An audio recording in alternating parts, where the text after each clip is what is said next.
এখন যদি আমরা কথা বলি তাহলে অনেক উপদেষ্টা নাখুশ হন। আপনি যখন চেয়ারে বসেছেন আপনি নাখুশ হলে চলবে না। বিএনপি যদি আরো 100 বছরও প্রচেষ্টা করে বাংলাদেশে গণভোট ঠেকাইতে পারবে না। আওয়ামী লীগের লকডাউন এসেছে নাকি, কালকে নাকি তাদের লকডাউন। আওয়ামী লীগকে মাঠে ঠেকানোর জন্য তো আমাদের এক হাসনাত আব্দুল্লাহ যথেষ্ট। জনগণ ভোট দিতে চায়, কিন্তু আপনি যদি জনগণকে তার ভোটাধিকার থেকে বিরত রাখতে চান তাহলে আপনার মুখে আর গণতন্ত্র শব্দ মানায় না। যে জুলাই সনদ জনগণ বুঝে না, গণভোট জনগণ বুঝে না। তো যদি জনগণ যদি না বুঝে, স্কুল কলেজের বাচ্চারা যদি সংস্কার না বুঝে, তাহলে পুরো ঢাকা থেকে পুরো বাংলাদেশের যে দেওয়ালগুলো রয়েছিল এই দেওয়ালগুলো আঁকলো কারা? তাহলে এই দেওয়ালগুলো বিএনপি নেতা কর্মীরা আঁকে নাই, কারা এঁকেছে? বাংলাদেশের একটা বড় জেনারেশন সংস্কার চায়।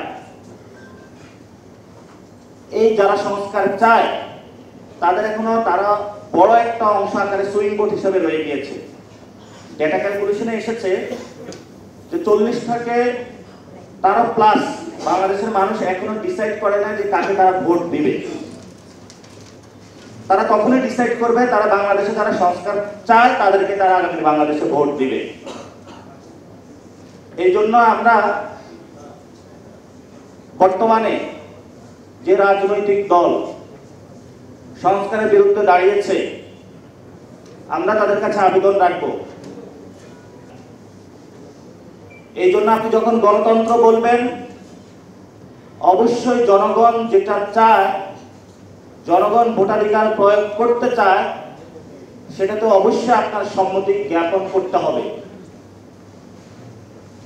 জিয়াউর রহমান জনগণের পালস ধরতে পেরেছিলেন, এই জন্য হ্যাঁ ভোটের মাধ্যমে বিএনপির জন্ম হয়েছে। খালেদা জিয়া জনগণের পালস ধরতে পেরেছিলেন, এই জন্য বাংলাদেশে অন্যতম বড় দল হিসেবে বিএনপি আবিষ্কৃত হয়েছে। কিন্তু এখন যারা রয়েছেন ওনারা যদি এই জনগণের পালসটা ধরতে না পারেন, নিজের পায়ে নিজে কুড়াল মারেন, তাহলে আমাদের করার কি আছে? এই জন্য নিজেদের ইগো না দেখিয়ে বাংলাদেশের মানুষের বিরুদ্ধে না দাঁড়িয়ে আমরা তাদেরকে আহ্বান জানাবো, আপনারা সংস্কারের পক্ষে আসুন। সংস্কার প্রক্রিয়া কিভাবে বাস্তবায়ন করা যায় সেই ক্ষেত্রে আপনারা নিজেদের ভূমিকা পালন করুন। বর্তমান সরকার গত 1 বছরে একটি জনবিচ্ছিন্ন সরকার হিসেবে নিজেদের প্রতিষ্ঠা করেছে। কিভাবে তারা করলো? জনগণ যে দাবিটা নিয়ে 5 তারিখে মাঠে নেমেছিল, গত 15 বছর আন্দোলন সংগ্রাম করেছিল, সরকার সেই একটি দাবিও পূরণ করতে পারে নাই। আমি কয়েকটা উদাহরণ দিচ্ছি। জগন্নাথ ভার্সিটির ছেলেরা এসেছিল, তাদের থাকার জায়গা নাই। একটা ছেলে পড়াশোনা করবে, একটা মেয়ে পড়াশোনা করবে, তার যদি থাকার জায়গা না থাকে তাহলে সে পড়াশোনা কিভাবে কনসেন্ট্রেট করবে? তারা থাকার জায়গার জন্য যমুনার সামনে আসলো। সরকার তাদেরকে কিছু টাকার প্রতিশ্রুতি দিয়ে আবার ক্যাম্পাসে পাঠিয়ে দিল। জগন্নাথ ভার্সিটির যে প্রতিশ্রুতি দিলে সরকার, সে বাস্তবায়নটা কই? আরো আমরা শুনেছি আন্দোলনরত অসংখ্য বিভিন্ন শ্রেণী যারা রয়েছে তাদেরকে সরকার প্রতিশ্রুতি দিয়েছে, সেই শ্রেণীগুলো আবার মাঠে আন্দোলন করতেছে যে আপনি সরকার মহোদয় আমাকে যে প্রতিশ্রুতি দিয়েছিলেন আপনি তো বাস্তবায়ন করতেছেন না। অর্থাৎ সরকার প্রতিশ্রুতি দিয়েছে, প্রতিশ্রুতি বাস্তবায়ন করার জন্য আবার তাদের মাঠে নামতে হচ্ছে। এটা সরকারের জন্য লজ্জা। এবং বর্তমান সরকারের দায়িত্ব হলো যেই মানুষগুলোকে বঞ্চনার লাঞ্ছনার শিকার করা হয়েছে, যে মানুষগুলোর প্রতি বৈষম্য করা হয়েছিল, আপনি তাদের প্রতি সাম্য ফিরিয়ে আনবেন। কারণ এটা মুক্তিযুদ্ধের যে লিখিত দলিল, সেখানে রয়েছে সাম্য, মানবিক মর্যাদা এবং ন্যায় বিচারের ভিত্তিতে আমরা একটি সমাজ প্রতিষ্ঠা করব। যেই সমাজের ভিত্তিতে আমরা একটি রাষ্ট্র প্রতিষ্ঠা করব, যে রাষ্ট্র সকল নাগরিককে এই কার্যগুলো সকলকে সম অধিকার ভাবে নিশ্চিত করবে। তাহলে গত 50 বছরের রাষ্ট্র আর এই সরকার বর্তমানে যে 1 বছর রয়েছে আমরা কোনো পার্থক্য পাইলাম না। এখন যদি আমরা কথা বলি তাহলে অনেক উপদেষ্টা নাখুশ হন। আপনি যখন চেয়ারে বসেছেন আপনি নাখুশ হলে চলবে না। আপনি ওই চেয়ারে বসা মানে জনগণের যে দাবিগুলো রয়েছে সেই দাবিগুলো জনগণকে আপনার বুঝিয়ে দিতে হবে।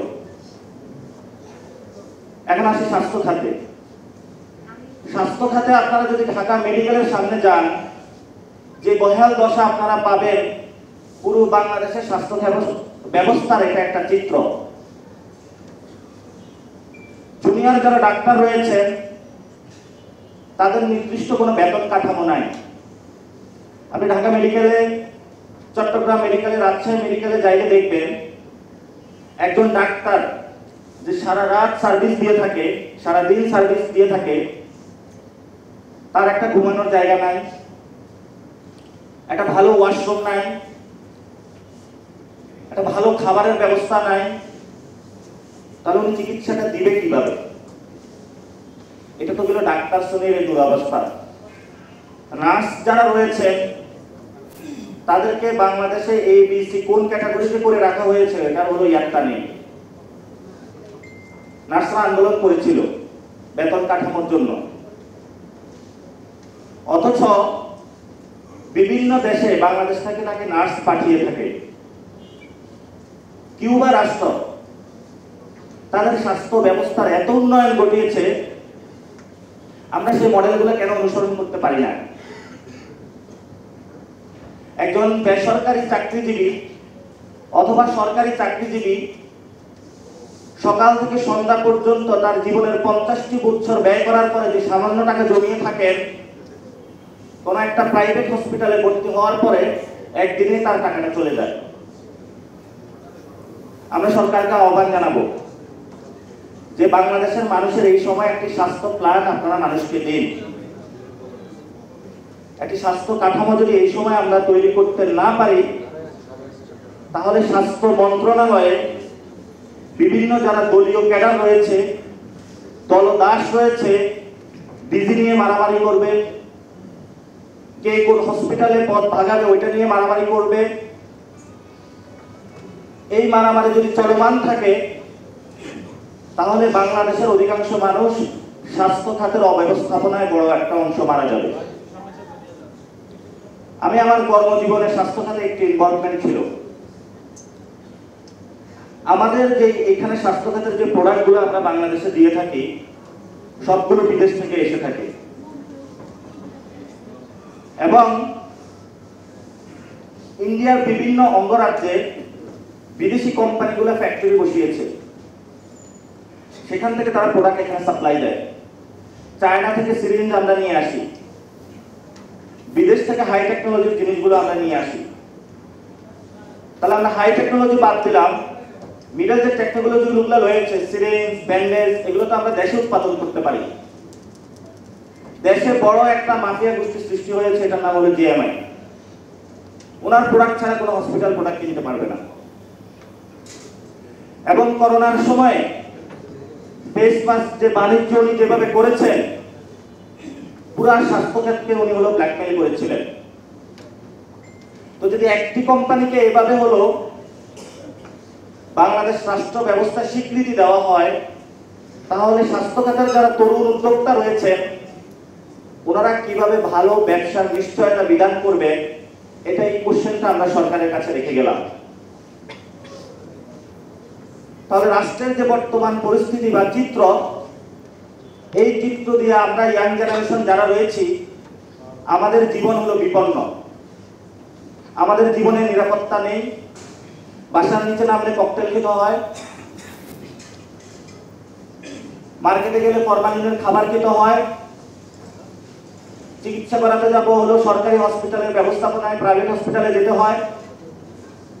প্রাইভেট হসপিটাল হলো কয়েকটা ব্যক্তির কাছে দিয়ে রয়েছে, তারা আবার ওই ব্যক্তিগুলাই পার্লামেন্টে যায় এমপি হয়, ওই হসপিটালের মালিকগুলাই আবার হলো বিভিন্ন সংগঠনের নেতৃবৃন্দ হয়, এবং সে যে চার্জটা আমাকে দিবে, হাতে ধরিয়ে দিবে, ওটাই আমাকে দিতে হবে। যদি না দিতে পারে আমার পকেটে না থেকে আমাকে আবার জেলে পাঠিয়ে দিবে। এই হলো বাংলাদেশের স্বাস্থ্য খাতের নৈরাজ্য। এই নৈরাজ্য বন্ধ করার জন্য আমরা সরকারকে জানাবো, আমরা সরকারকে আহ্বান জানাবো যে আপনারা দ্রুত পদক্ষেপ নিন। যদি আপনারা স্বাস্থ্য এবং শিক্ষা খাত জেলে সাজাতে না পারেন, বাংলাদেশের 18 কোটি মানুষের বহিঃশক্তি দূরের কথা, ভিতরে তাদের জীবনটা বিপন্ন হয়ে তারা মরণ অবস্থায় একদিকে চলে যাবে। এই জন্য আমরা কাজ শুরু করেছি জাতীয় নাগরিক পার্টির পক্ষ থেকে। এখানে যারা নার্স রয়েছেন, জনস্বাস্থ্য যারা রয়েছেন, অর্থস্বাস্থ্য যারা রয়েছেন, সিনিয়র যারা সিটিজেন রয়েছেন, বিদগ্ধ যারা ডাক্তার রয়েছেন, আমরা তাদেরকে একসাথে নিয়ে এসেছি। আমরা বলেছি আপনাদের জাতীয় নাগরিক পার্টি চেনার দরকার নাই, আপনারা শুধু জনগণকে সেবা দিন, জনগণকে আপনাদের চিনলেই হবে। আপনাদের কাছে কোনো চাওয়া পাওয়া আমাদের নেই। আপনাদের কাছে আমাদের একটাই চাওয়া, যাতে আমাদের কোনো ভাই এবং বোন স্বাস্থ্যের অব্যবস্থাপনায় মারা না যায়। এই চাওয়াটা হলো আপনাদের কাছে। পুরো বাংলাদেশের ডাক্তার কমিউনিটির কাছে আমাদের নিবেদন, যখন জুলাই আন্দোলন চলতেছিল, হসপিটালগুলোতে আপনারা আওয়ামী সন্ত্রাসী বাহিনীর সামনে দাঁড়িয়েও, বিভিন্ন সরকারি এজেন্সির বাহিনীর সামনে দাঁড়িয়েও যেভাবে বুকে আগলে রেখে আমাদের ভাইদেরকে আপনারা স্বাস্থ্য সেবা দিয়েছেন, যেভাবে তাদেরকে হসপিটালের করিডোরে লুকিয়ে রক্ষা করেছেন, কেবিনগুলোর চেয়ারের নিচে, বেডের নিচে তাদেরকে লুকিয়ে রেখে আওয়ামী লীগ থেকে তাদেরকে রক্ষা করেছেন, আপনাদের ইতিহাসের এই অবদান আমরা জীবনেও ভুলতে পারবো না। আমরা তখন দেখেছি যে একজন ডাক্তার কত মানবিক হতে পারে। অনেকে বলে ডাক্তার নাকি কসাই। যারা এই কথাটা বলে আমরা শুধু তাদেরকে বলবো, জুলাই আন্দোলনের সময় বাংলাদেশের ডাক্তার, নার্স, হসপিটালের আয়া থেকে শুরু করে তারা যেই ধরনের সহমর্মিতা, বিপ্লবের কর্মসূচি দিয়েছেন, বাংলাদেশে গত 50 বছরে এই ধরনের কোন সেক্টরে আমরা দেখি নাই। যখন ডাক্তাররা আমাদের ভাইদেরকে চিকিৎসা দিয়েছেন, তখন সচিবালয়ে বসে আমাদের যারা অ্যাডমিন ক্যাডার ভাইরা গুলির নির্দেশ দিয়েছিলেন, পুলিশ প্রশাসনে বসে কন্ট্রোল রুমে গুলির নির্দেশ দিয়েছিলেন। আমরা বলবো যে এই স্বাস্থ্য খাতে যারা বিভিন্ন সেক্টর ভিত্তিক উপরস্থ যে পদগুলো রয়েছে, আপনারা এগুলো ডাক্তারদের কাছে বুঝিয়ে দিন। একজন ইংলিশ লিটারেচারে এসে একটা হসপিটালের কত টাকা ব্যয় করবে, আয় করবে, কি প্রোডাক্ট করবে, তার ডিরেকশন দিচ্ছে। বাংলাদেশের স্বাস্থ্য খাত কেমন হবে সেটা হলো বিভিন্ন যে কলা সাবজেক্টে পড়ে হলো এই সাবজেক্টে এসে সে জ্ঞান দিচ্ছে। যার যে স্কিল সেট, যার যে যোগ্যতা, তাকে যদি বুঝিয়ে না দেওয়া হয়, ওই বিভাগ, ওই মন্ত্রণালয়, ওই খাত জীবনেও কখনো সফলতার মুখ দেখে না। এই জন্য আমরা সরকারকে জানাবো, আমাদের সাবেক আওয়ামী লীগ যে স্বাস্থ্যমন্ত্রী নিয়োগ দিয়েছিলেন, উনি তো মনে হয় ইংলিশ ডিপার্টমেন্টের ছিলেন, যতটুকু জানি নাকি। তো এই ধরনের ব্যবস্থা থেকে আমাদেরকে বেরিয়ে আসতে হবে। এখন আসি যে 8 দলের একটা আন্দোলন চলতেছে।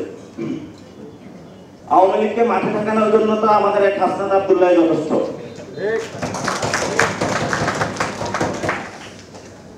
হাসনাত আব্দুল্লাহ আওয়ামী লীগের বাংলাদেশে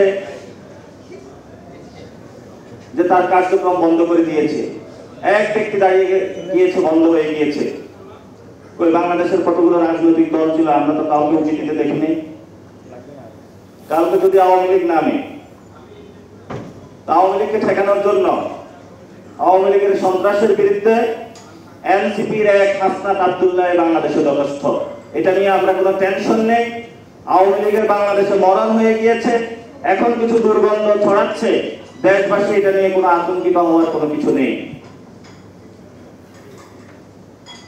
আরেকটি খবর এসেছে, আওয়ামী লীগের নাকি মামলা তুলে নেওয়া হবে। মামলা তো তুলে নিয়েছে গত 1 বছর টাকার বিনিময়ে, নতুন করে আর কি তুলবেন? বিএনপি গত 1 বছরে যে মামলা বাণিজ্য করেছে, সেগুলো স্বীকৃতি মির্জা ফখরুল দিলেন, তাদেরকে জায়েজ করে নিলেন। আওয়ামী লীগের যারা রয়েছেন, মন্ত্রী এমপি থেকে শুরু করে সন্ত্রাসী, সকলকে প্রথমে বললেন, তার বিরুদ্ধে যায় বাসায় বললেন তোরে মামলা দিব। বললো ভাই কিছু টাকা দিয়ে দিয়েন না, ঠিক আছে দাও, আগামী ইলেকশনটা ভালো করতে পারবো। তারপর আবার তারা মামলা দিল, মামলা দেওয়ার পরে ইজাহারভুক্ত হবে, বললো আরো কিছু টাকা দেন, ইলেকশন ফান্ডটা আর একটু বাড়াইল। তারপর তারা আবার থানায় দিল, থানায় দেওয়ার পরে এখানে দুই ভাগ হলো। বিএনপি পন্থী যে আইনজীবী, সে আবার নতুন ভাগ বসাইল। আরে ভাই আমি আইনজীবী হলে আমিও তো ইলেকশন করবো, আমার ফান্ড করি। আওয়ামী লীগ তাকে আবার টাকা দিল। পুরো 1 বছর তারা চাঁদাবাজি এবং মামলা বাণিজ্য, এই দুইটা ছাড়া গত 1 বছরে বিএনপির ইতিহাসে কোনো আর কোনো লেখা নাই। বিএনপির যদি 1 বছরে সফলতা বলেন, তাদের দুইটা সফলতা, একটা হলো চাঁদাবাজি আর একটা হলো মামলাবাজি। এই দুইটা ছাড়া তাদের কপালে আর কোনো সফলতা নাই। এই দুইটা নিয়ে তারা জনগণের সামনে যায় ভোট চাবে। ভোট নয়, মানুষ তাদেরকে জুতা দিবে। আমাদের যে রাজনৈতিক দলগুলো রয়েছে, রাজনৈতিক দলগুলোর মধ্যে আমরা একটু বিভাজন দেখতে পাচ্ছি, কিন্তু বাংলাদেশের সার্বভৌম গণতন্ত্র অখণ্ডতা রক্ষা করার জন্য বর্তমান যে পরিস্থিতি রয়েছে, এই পরিস্থিতিতে সকল দল একসাথে হতে হবে।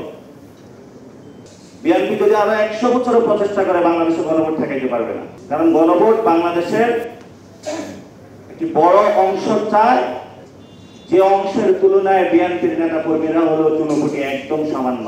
8 দল আন্দোলন করতেছে ভালো কথা, তারা যমুনার অভিমুখে লং মার্চ দিয়েছে, যদি তাদের দাবি না মানা হয়।